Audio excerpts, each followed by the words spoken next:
वही सुबह करेंगे सारे जग में है जो शाम करे। वही सुबह करेंगे सारे जग में है जो शाम करे।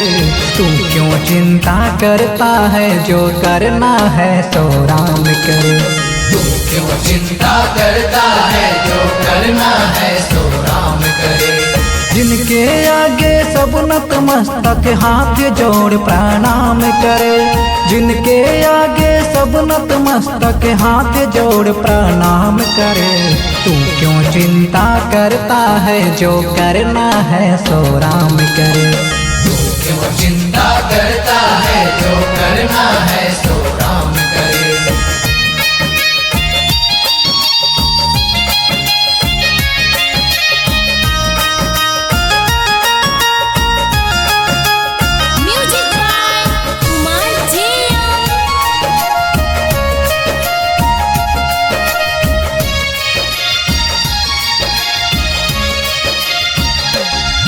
कौशल्या माँ के प्यारे हैं, दशरथ के राज दुलारे हैं। जग के पालनहारे हैं, वो भक्तों के रखवारे हैं। जग के पालनहारे हैं, वो भक्तों के रखवारे।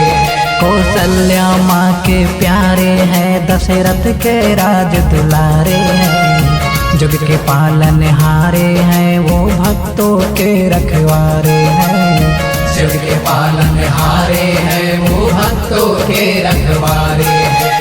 कर लो ध्यान दया निधि का, तेरे सफल सब काम करे।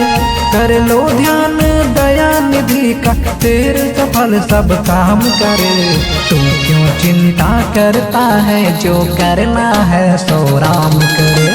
तू क्यों चिंता करता है जो करना है सो राम करे। तू क्यों चिंता करता है जो करना है सो राम करे। तू क्यों चिंता करता है जो करना है सो राम करे।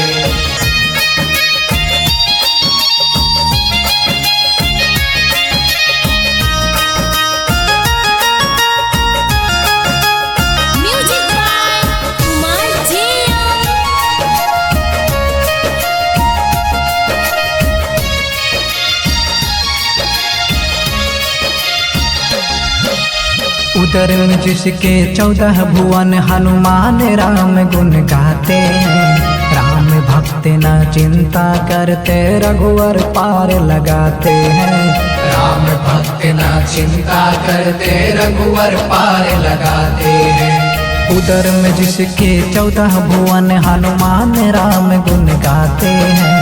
राम भक्त न चिंता करते, रघुवर पार लगाते हैं। राम भक्त न चिंता करते, रघुवर पार लगाते हैं।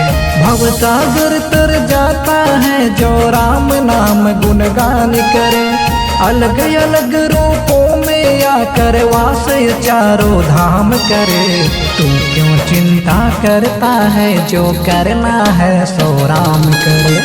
तू क्यों चिंता करता है जो करना है सो राम करे। तू क्यों चिंता करता है जो करना है सो राम करे। तू क्यों चिंता करता है जो करना